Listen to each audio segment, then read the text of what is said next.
Bismillah, Assalamualaikum warahmatullahi wabarakatuh. Selamat siang teman-teman. Semoga dimanapun teman-teman berada selalu dalam keadaan sehat walafiat dan dalam lindungan Allah Ta'ala. Amin. Perkenalkan kembali saya Nuraila Sofia, mahasiswi Fakultas Keguruan dan Ilmu Pendidikan, Prodi PG PAUD Non-Reguler.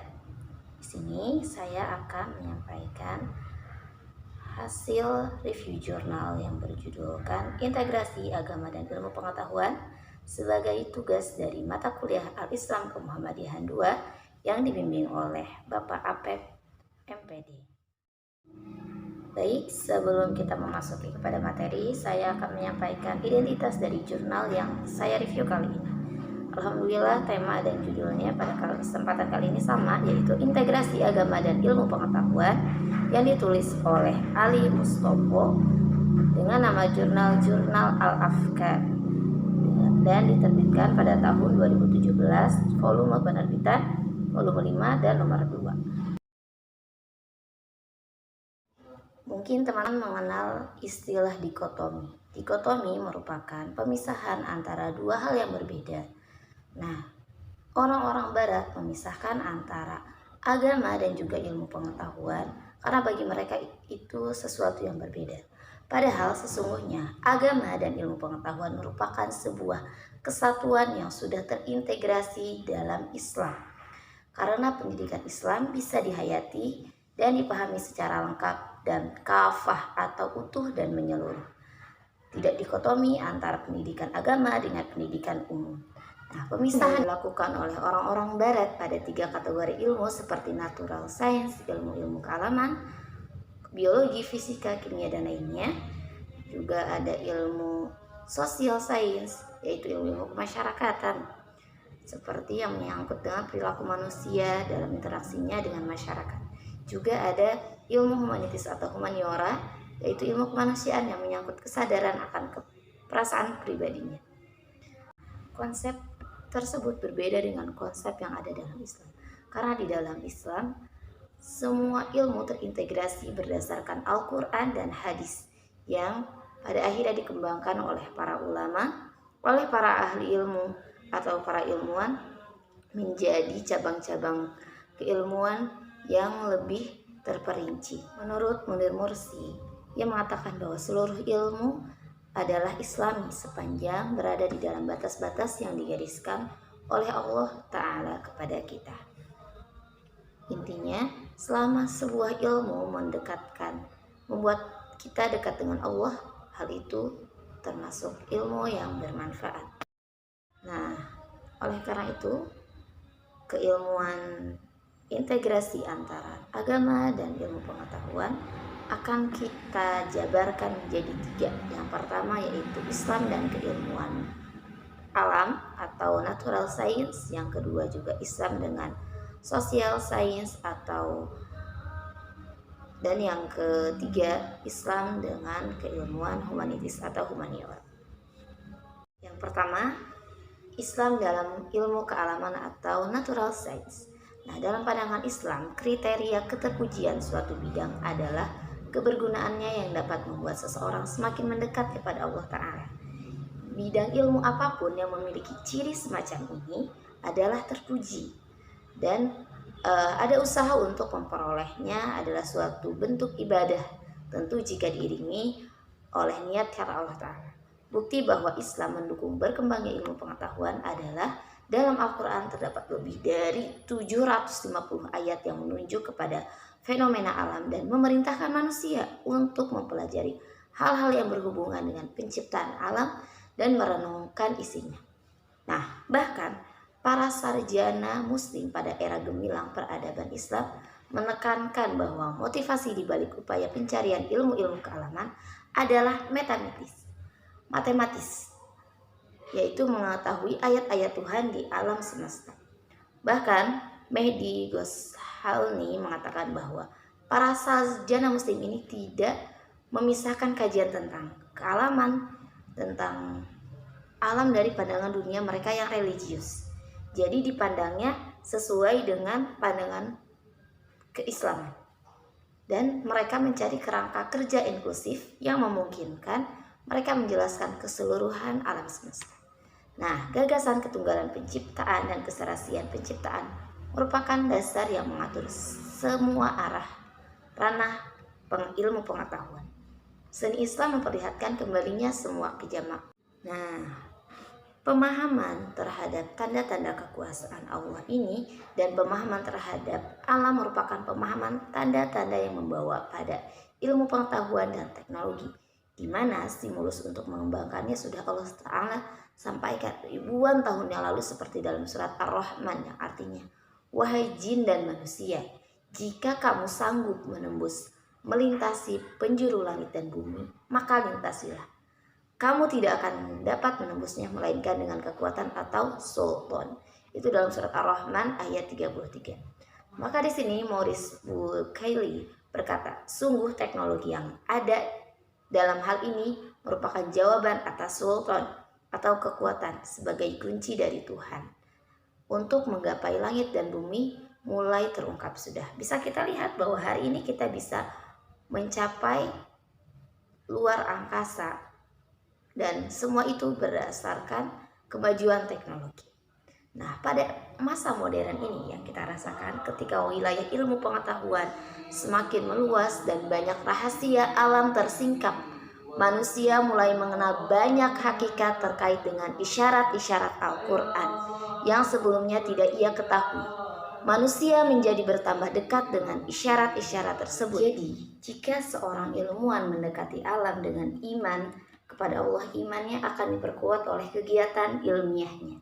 Jika tidak demikian, kajian alam tidak dengan sendirinya akan membawa kita kepada Tuhan. Keyakinan religius bisa memberikan motivasi yang baik dengan kerja ilmiah. Dengan pengetahuan ilmiah dapat memperluas bahwa perspektif keyakinan religius dapat memperdalam pemahaman kita tentang alam semesta. Nah, jadi mempelajari ilmu alam jelas akan membawa keimanan kita kepada Sang Pencipta.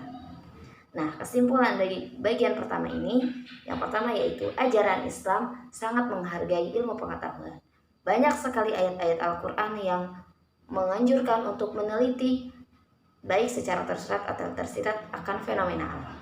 Yang kedua yaitu pengembangan ilmu pengetahuan secara umum dan ilmu alam secara khusus sejalan dengan ajaran Islam yang menginginkan kemudahan dan kesejahteraan bagi umat manusia. Dan yang ketiga, pengembangan ilmu pengetahuan dan ilmu alam yang bertujuan untuk kepentingan pribadi atau kelompok tanpa menghiraukan kepentingan orang lain bertentangan dengan tujuan dari ajaran Islam. Yang kedua yaitu Islam dan ilmu sosial. Ilmu sosial adalah cabang ilmu pengetahuan yang dalil-dalilnya, hukum-hukumnya berlaku secara universal, tetapi penerapannya sangat bergantung kepada situasi tempat di mana ilmu sosial itu berada. Nah, jadi sama seperti ilmu kealaman, ilmu sosial juga dapat membuat kita menjadi semakin dekat kepada Allah untuk mengenal Allah Ta'ala, yaitu dengan cara kita mengenali atau memahami fenomena-fenomena sosial. Nah, dalam prosesnya ilmu sosial menyangkut tentang hubungan manusia dalam masyarakat. Maka objek kajian ilmu ini adalah pada manusia dan masyarakat itu sendiri. Allah Ta'ala berfirman dalam Al-Quran yang artinya, maka apakah kamu mengira bahwa sesungguhnya kami menciptakan kamu secara main-main saja dan bahwa kamu tidak akan dikembalikan kepada kami. Nah, dari ayat ini dapat mengandung 3 unsur atau 3 hikmah. Yang pertama, manusia adalah makhluk ciptaan Allah. Yang kedua, manusia diciptakan tidak sia-sia, terdapat fungsinya masing-masing, kelebihannya masing-masing. Dan yang ketiga, manusia diciptakan dengan penuh tanggung jawab terhadap aktivitas hidupnya yang tentu berkaitan dengan sesama manusia sebagai makhluk sosial. Nah, pengembangan ilmu pengetahuan sosial ini dilandasi oleh suatu keyakinan bahwa manusia dan masyarakat adalah merupakan ayat-ayat atau tanda-tanda kebesaran Allah Ta'ala yang tertulis dalam alam semesta atau ayat-ayat kauniyah. Karena merupakan ayat-ayat Allah, maka mustahil adanya pertentangan antara ayat-ayat qauliyah atau ayat-ayat yang tertulis di dalam Al-Quran dan hadis dengan ayat-ayat kauniyah yang terdapat pada manusia, masyarakat, dan juga alam. Nah, keyakinan pemahaman dalam kesesuaian ini jelas sangat penting sebagai antisipasi kemajuan teknologi yang sekarang ini mulai memisahkan diri dari ajaran agama. Jika ilmu sosial sudah mendapatkan pancaran dari agama, ilmu pada akhirnya harus diuji dengan amalan. Muslim Abdurrahman mengisyaratkan supaya ilmu-ilmu sosial menjadi ilmu transformatif, mempunyai kemampuan untuk mentransformasikan masyarakat. Yang ketiga, Islam dan humaniora atau humanitis. Nah, ini humaniora ini menurut Kamus Besar Bahasa Indonesia, humaniora adalah salah satu ilmu pengetahuan yang mempelajari apa yang diciptakan atau diperhatikan oleh manusia, termasuk yang dirasakan, didengar, dan lain sebagainya. Nah, tujuan dari ilmu ini adalah munculnya sosok humanis yakni orang yang mendambakan dan memperjuangkan terwujudnya pergaulan yang lebih baik berdasarkan asas-asas peri kemanusiaan, pengabdi kepentingan sesama umat manusia. Nah, pada masa perkembangan teknologi ini, tugas manusia menjadi terbantu, namun benar menjadi terbantu oleh teknologi ciptaannya. Namun di sisi lain, manusia juga muncul sikap konsumtif dan ketergantungan terhadap hasil teknologi tersebut, sehingga manusia cenderung tak lagi memiliki kesempatan berinovasi dan cenderung tidak produktif, ingin serba cepat tanpa proses, sehingga kehadirannya pun semakin tergeser oleh teknologi buatan manusia lainnya. Untuk itulah, ruang untuk menjadi kreatif itu perlu dibangun, ruang untuk berimajinasi, dan sebuah ruang yang banyak dimiliki masa lampau yang dibangun, yaitu melalui ilmu humaniora. Nah, sementara Islam sebagai agama wahyu oleh Tuhan, manusia senantiasa diberi peluang dalam potensi untuk selalu mengembangkan dan meningkatkan diri. Islam hadir dengan konsepsinya, yaitu pembebasan manusia dari kungkungan aliran pikiran yang menganggap bahwa manusia tidak mempunyai kemerdekaan. Dengan Islam, manusia dapat mengaktualisasikan dirinya sebagai makhluk yang merdeka dan mulia dari belenggu dunia modern, terutama di era perkembangan iptek. Jadi, pada intinya, masalah yang dimunculkan oleh dunia iptek dapat terselesaikan oleh Islam dalam dunia humaniora. Agama Islam sesuai dengan fitrah manusia. Maka dari itu jelas bahwa Islam memberi dasar yang cukup kepada manusia untuk hidup dalam kebudayaan yang di samping urusan akhirat, urusan dunia pun mendapat perhatian yang besar. Nah, untuk memberi gambaran bahwa Islam itu agama yang lengkap sebagai dasar sumber kebudayaan, dapat dibuktikan bahwa isi Al-Quran itu meliputi segala persoalan hidup dan kehidupan. Di antaranya, yang pertama, dasar-dasar kepercayaan dan ideologi. Yang kedua, hikmah dan filsafat. Yang ketiga, budi pekerti, kesenian, kesastraan. Yang keempat, sejarah umat dan biografi nabi-nabi di masa lalu. Yang kelima, undang-undang masyarakat. Yang keenam, kenegaraan dan pemerintah. Yang ketujuh, kemiliteran dan undang-undang peperangan. Yang kedelapan, hukum perdata atau muamalat. Yang kesembilan, hukum pidana atau istilahnya jinayat. Dan yang kesepuluh ada undang-undang alam dan tabiat.